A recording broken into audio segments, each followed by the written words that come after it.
아모스가 이스라엘을 바라보며 하나님의 말씀을 대언한 예언자였죠. 아모스가 한 번은 하나님의 말씀을 이렇게 대언한 일이 있습니다. 나주 하나님이 하는 말이다 이러면서 내가 이 땅에 기근을 보내겠다. 근데 사람들이 배고파하겠지만, 기근이라는 것은 배고픈 거, 굶주리는 거잖아요. 사람들이 배고파하겠지만 그것은 밥이 없어서 굶주리는 것이 아니고, 사람들이 목말라 하겠지만 그것은 물이 없어서 겪는 목마름이 아니다. 주의 말씀을 듣지 못하여서 사람들은 굶주리고 목말라 할 것이다. 그렇게 일갈을 했습니다.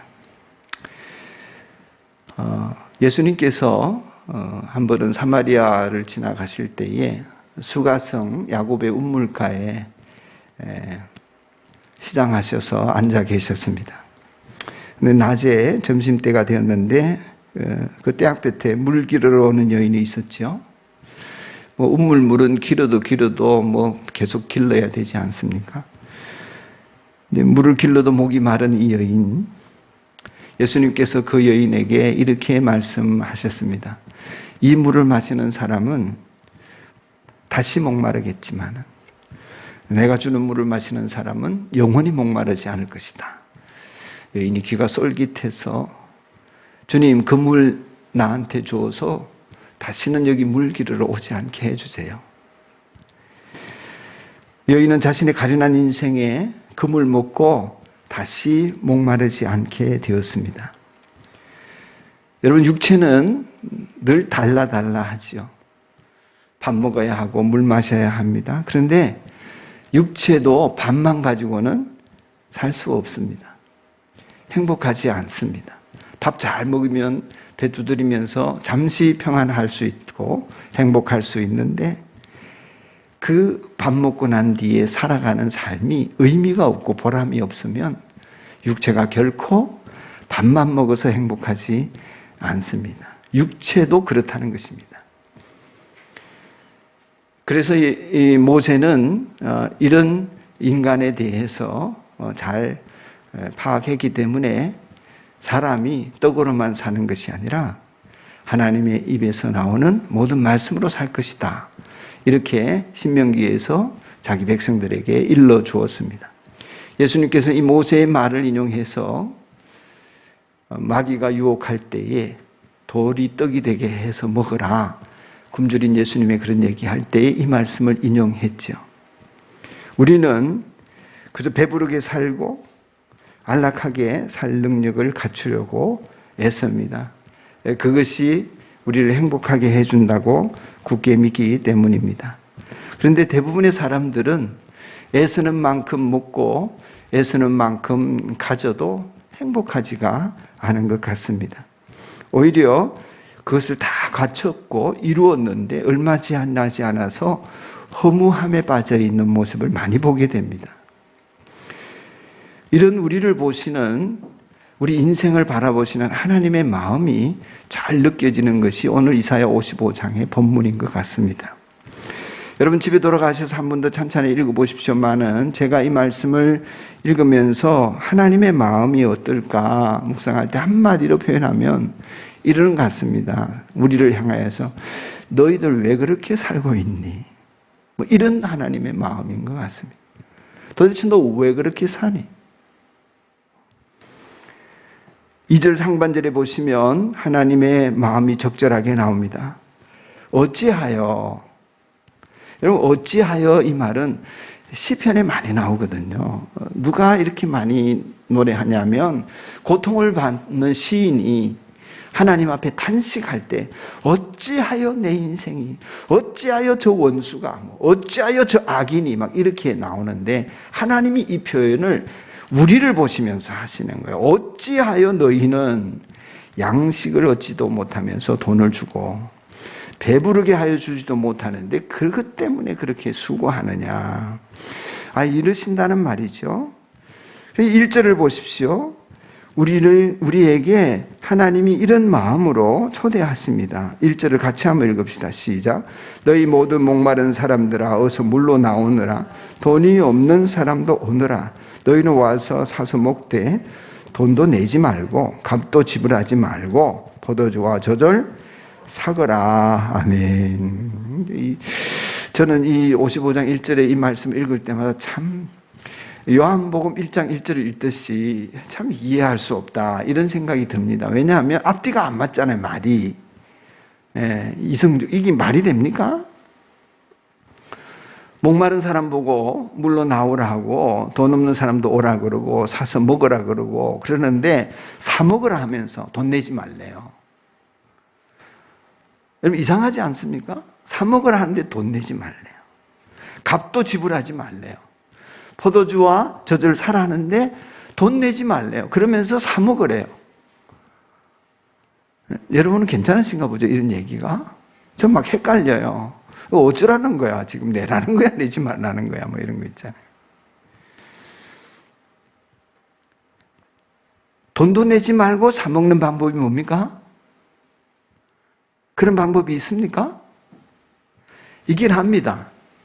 누가 대신 내주는 거예요. 누가 대신 냈다는 거죠. 누가 대신 돈을 내준 것입니다.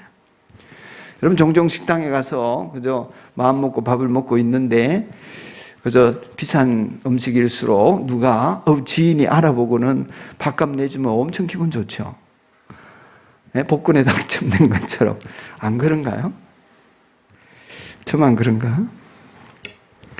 누가 대신 내줬습니까? 예수님입니다. 예수님께서. 의에 줄이고 목마른 사람은 복이 있다고 하셨죠? 그 의는 율법에 의한 의가 아닙니다. 하나님 나라의 실체를 말하는데 로마서 3장에 보면 율법 이외에 다른 의를 주셨다 그랬습니다. 그 다른 의가 뭡니까? 예수 그리스도로 말미암은 믿음에서 나는 의라고 했습니다. 율법으로는 이룰 수 없는 하나님의 나라가 그 완성이 예수님을 통하여 완성이 되어진다. 그런 의미이지요. 예수님께서 이 땅 가운데 오셔서 믿음으로 믿음에 이르게 하셨습니다. 예수님을 통한 하나님의 나라의 의가 이루어져서 우리 편에서는 공짜예요. 나는 공짜로 구원을 얻습니다. 나는 선물로 하나님의 보좌 앞에 이르게 되었습니다. 하나님과의 관계가 회복되게 된 것입니다. 그렇지만 하나님 편에서는 엄청난 값을 지불하셨습니다. 하나님께서는 참된 기쁨과 행복이 어디서 오는지 아시기 때문에 우리 인생을 긍휼히 이기에 있어서 예수님을 보내신 것입니다. 예수님을 주시면서 결코 사 먹을 수 없는 포도주와 젖, 결코 우리의 돈을 가지고 해결할 수 없는 우리의 목마름을 예수님을 통하여서 해결해 놓으셨다는 말씀이지요. 그러니 사 먹되 돈 없이 값 없이 와서 먹어라. 내가 지불해 놓았다는 것입니다. 사 먹어야 된다는 것이죠. 사 먹어야 되는 것이지만 포도주와 젖을 사 먹어야 되는 것이지만 하나님께서 다 지불해 놓으셨다는 것입니다. 예수 그리스도를 통하여서. 할렐루야. 그 은혜 가운데 우리가 있는 것입니다. 여기에 사 먹을 수 없는 우리에게 사 먹으라 하신 포도주와 젖이 무엇입니까?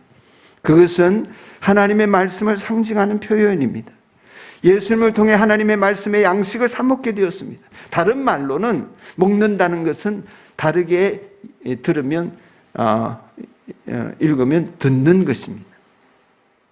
하나님의 말씀을 먹는다는 것은 하나님의 말씀을 듣는 것입니다. 2절 하반절 이하를 보십시다. 들으라 내가 하는 말을 들으라. 그리하면 너희가 좋은 것을 먹으며 기름진 것으로 너희 마음이 즐거울 것이다. 너희는 귀를 기울이고 나에게 와서 들어라. 그러면 너희의 영혼이 살 것이다. 내가 너희와 영원한 언약을 맺겠으니 이것은 곧 다윗에게 베푼 나의 확실한 은혜다. 아멘. 먹는 것이 듣는 것이라는 것입니다. 하나님의 말씀을 듣는 것이 우리에게 좋은 것을 먹게 해주는 결과를 낳는다. 영혼이 살게 되고 그 말씀을 들음으로 말미암아 우리의 심령이 즐겁게 되어지고 그것으로 말미암아 하나님이 주시는 복락을 누리게 된다는 것입니다. 그렇기 때문에 하나님의 말씀을 듣는 자는 예수님께서 하시기를 살아나리라 하셨습니다. 죽어가던 인생이 살아난다는 얘기입니다. 듣는데 좋은 것을 먹게 된다. 듣고 또 들을 때에 말씀이 우리를 살리는 역사가 있다는 것입니다. 그러므로 여러분과 제가 하나님의 말씀을 대하는 태도는 끊임없이 주여 말씀하옵소서, 그리고 종이 듣겠습니다 하는 자세입니다.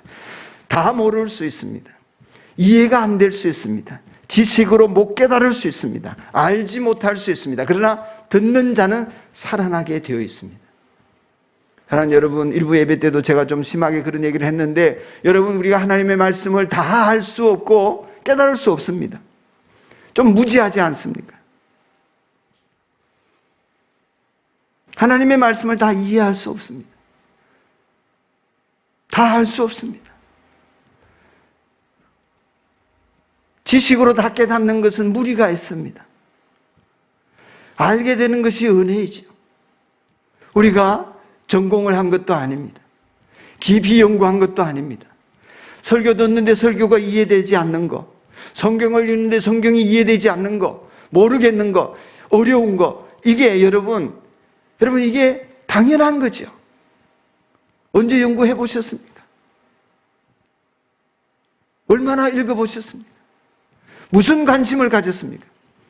그런데 척 성경을 들으면 이해가 되고 읽으면 깨달아지고, 이런 기대를 하신다면 이거 무리 아닙니까?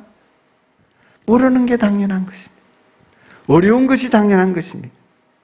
그러나 그렇게 나에게 좀 이방인 말 같고 외국어같이 들릴지라도 그 말씀을 통하여, 그 얘기를 통하여, 그 성경을 통하여, 그 설교를 통하여 하나님이 내게 말씀하신다는 것을 믿고 기다리면, 여러분, 그 지식이나 목사의 말이나 성경의 단어 때문이 아니라 하나님이 영으로 여러분을 만져주시는 역사가 일어나는 것입니다. 하나님의 말씀이 살린다는 것은 그런 뜻입니다.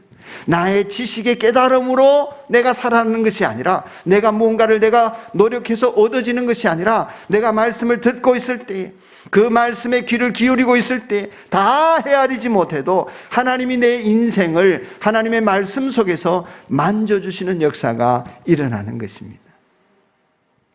그래서 내 인생이 변하는 것이죠.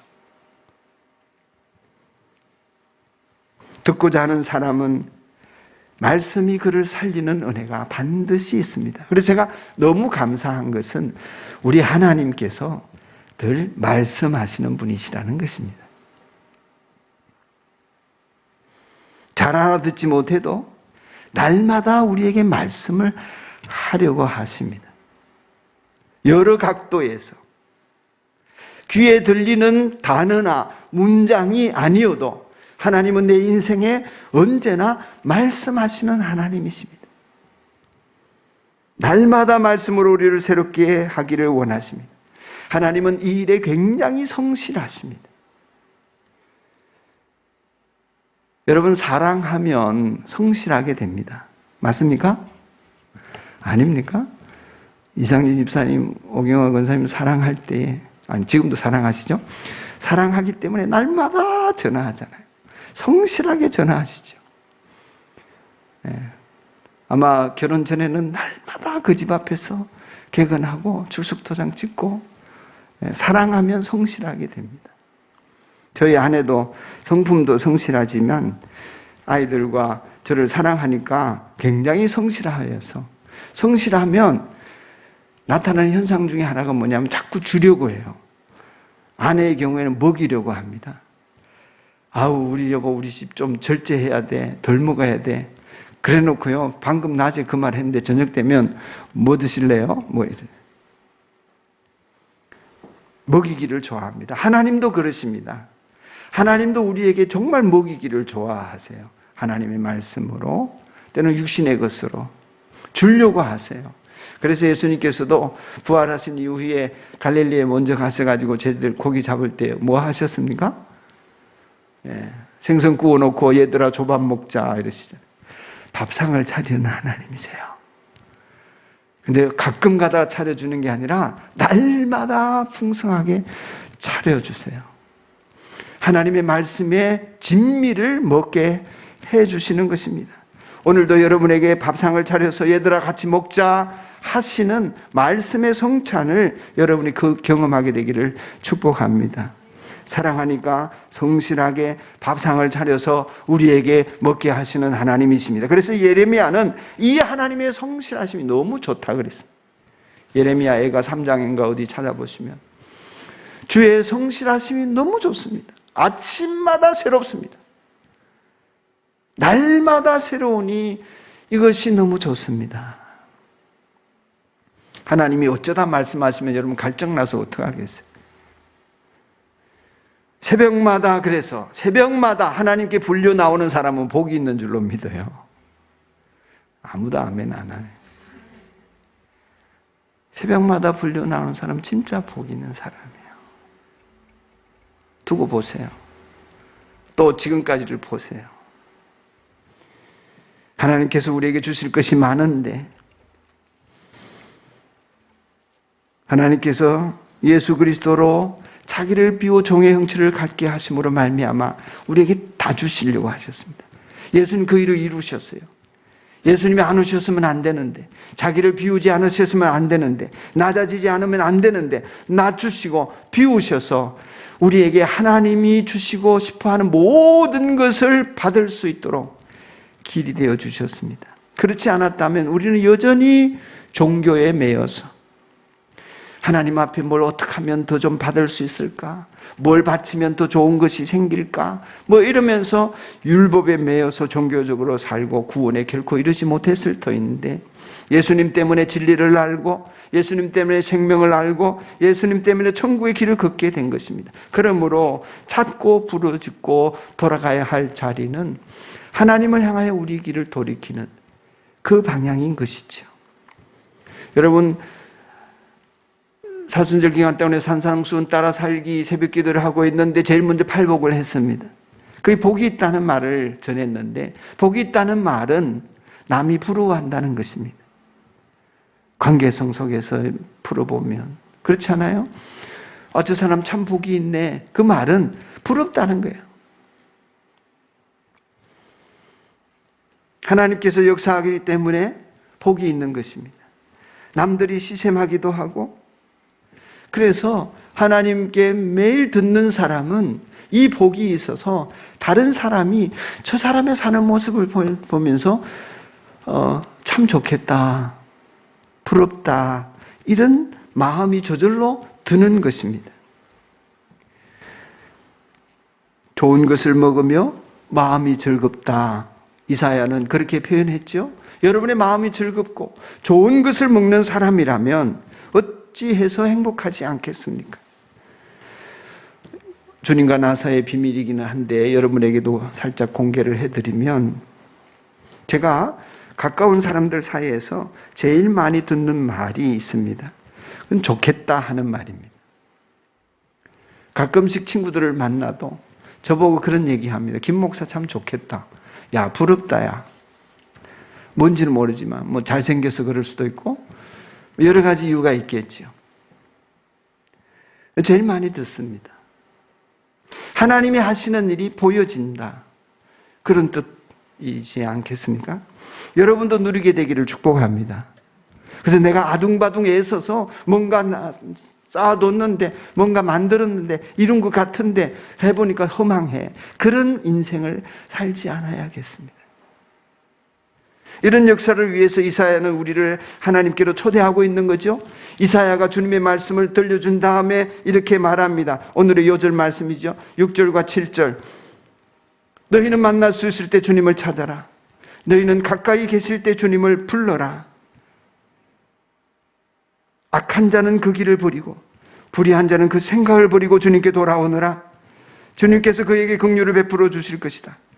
우리 하나님께로 돌아오느라 주님께서 너그럽게 용서하여 주실 것이다. 아멘. 돌아오라는 것입니다. 누구에게 돌아오라 합니까? 악한 자여 돌아오라. 악한 자 보고 돌아오라고 합니다. 그 길을 버리라고 합니다. 불의한 자에게 생각을 버리고 돌아오라고 합니다. 그렇게 돌아오라 하니까 우리 교인들이 아무도 반응이 없어요. 왜요? 나 악한 자 아니거든. 여러분 악한 자예요? 나 불의한 자 아니거든요. 그 돌아올 마음이 없어. 이미 돌아와 있다고 생각합니다. 가장 큰 기도 중에 하나입니다. 신자의 불신앙이에요. 교회 안의 불신자. 몰라요. 악한지. 몰라요. 불의한지. 예수님이 다 해주셨으니까 나는 악하지 않다. 불의하지 않다. 적어도 하나님 앞에 그래서 내가 믿음으로 살려고 애쓰지 않나. 돌아갈 일이 없다고 생각합니다. 여러분 오늘 저는 여러분에게 간절히 호소합니다. 여러분이 악하다는 걸 깨닫고 불의하다는 걸 깨닫는 그 진심에서 우러나오고 토로되어지는 탄식과 애통함이 여러분 안에 자리 잡기를 축복합니다. 악한 자 그 길을 버려라. 여러분 악하다고 하는 것은 나는 해당되는 것이 아니라 악하다고 하는 것은 제가 다르게 해석을 해드릴게요. 주님과 따뜻한 사랑의 관계 안에 머물러 있어야 되는데 그 사랑의 관계 안에 머물 수 없도록 방해하는 여러분의 인생이 악한 것입니다. 악한 거예요.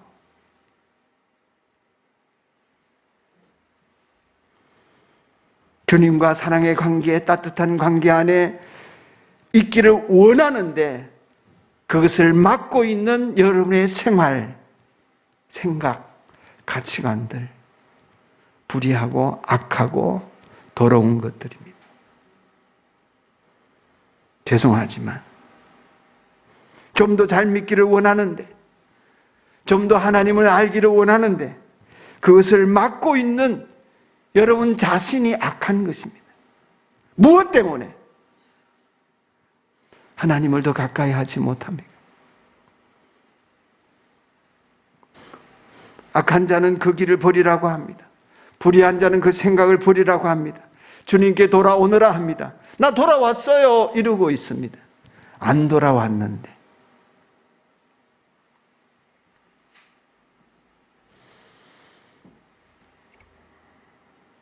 그래서 아무런 도전도 새롭게 할 의사도 없으면서 하나님과의 관계 개선의 의지도 없으면서 그저 예배당을 들락거린다면 여러분 양식이 아닌 것 위에 배부르게 못할 것을 위해 수고하는 인생이 아니고 무엇이겠습니까? 알아듣기 바랍니다.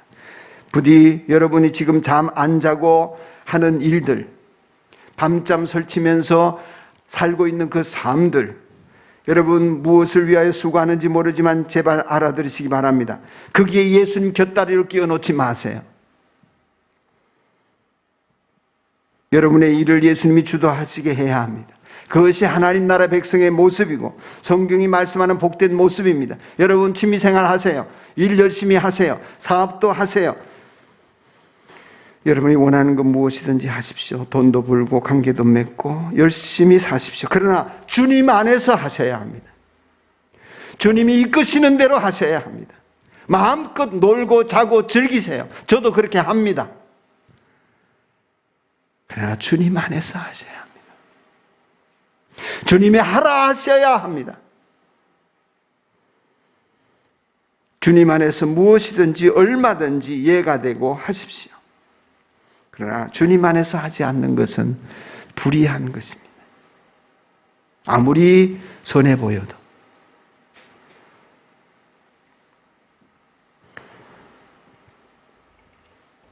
내 힘과 능력으로 하나님 나라의 삶을 살 수 없음을 고백하며 기도하고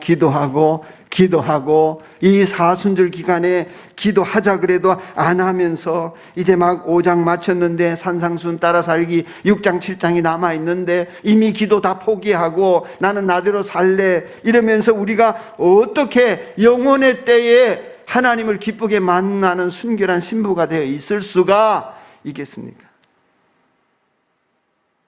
이 육체의 때, 이 몸이 얼마나 소중하고 내 인생이 얼마나 귀합니까? 이 귀한 자산, 이 귀한 자원을 썩어 없어질 것을 위하여 내일이면 쌓았다가 후회할 것을 위하여 그렇게 투자하면서 정말 가치 있는 영원한 것을 위하여서는 그렇게 아까워하고 있다면 우리가 제정신이 아닌 거죠.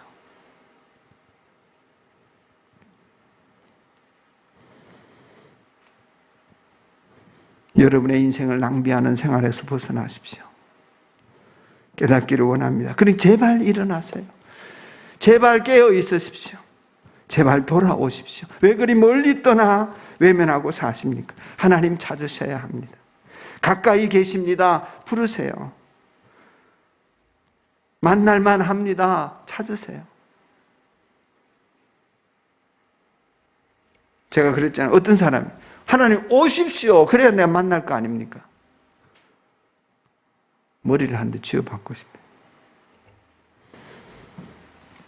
여러분, 때가 되면 기도할 수 없습니다. 기회 없어요. 악한 길을 버리고 불의한 생각을 깨닫고 회개하는 사순절, 하나님께로 돌아와 주님께서 주시는 좋은 것으로 배부르고 하나님 앞에서 믿음의 복락을 누리시기를 축원합니다. 한 줄만 더 얘기하겠습니다. 여러분, 우리는 날마다 일용할 양식을 구하며 주기도문을 외웁니다. 여러분, 일용할 양식 구할 필요 없잖아요. 배부르지 않습니까? 먹을 게 없습니까? 어떻게 해야 합니까? 만일에 구한다면 내가 나누기 위하여서 구해야겠죠. 정말 우리의 일용할 양식은 육체의 양식도 있지만 영혼의 굶주려 있어야 합니다. 영의 양식에. 영의 양식에 목마르셔야 합니다. 달라 기도하셔야 합니다. 주님으로 인하여서 만족하고 풍족하기 위하여 목마름을 구하십시오. 영적인 굶주림을 구하십시오. 하나님 나라의 비밀을 알아가서 하나님의 자비로움 속에서 여러분이 좋은 것으로 배부르며 여러분이 즐겁게 되기를 주님의 이름으로 축복합니다.